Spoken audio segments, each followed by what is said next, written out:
Yevlax rayon Qoyunbinəsi kənd sakini Cəfərov Rafiq Şöhrət oğlu hərbi təlimdə olan zaman qəfil ürək tutmasından dünyasını dəyişib.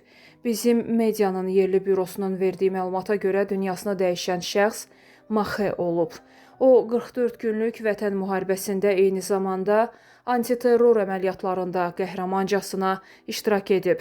41 yaşlı Rafiq Cəfərov ailəli olub, 2 övladı var. O, bugün doğulduğu Yevlax rayon Qoyunbinəsi kənd qəbirstanlığında dəfn olunub.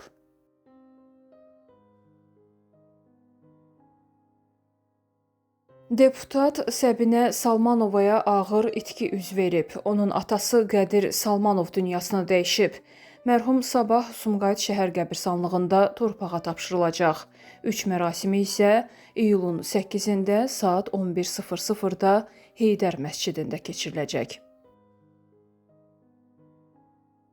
İsmayıllıda ağır yol qəzası baş verib. Bugün saat 16 radələrində İsmayıllı rayon ərazisində Mercedes markalı avtomobil idarəetmədən çıxaraq beton maniyyə çırpılıb.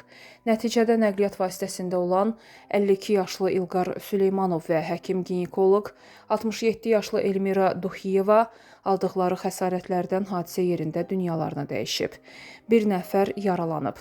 Daxili İşlər Nazirliyi Mətbuat Xidmətinin regional qrupundan bildirilib ki, faktla bağlı cinayət işi başlanılıb, araşdırmalar davam etdirilir.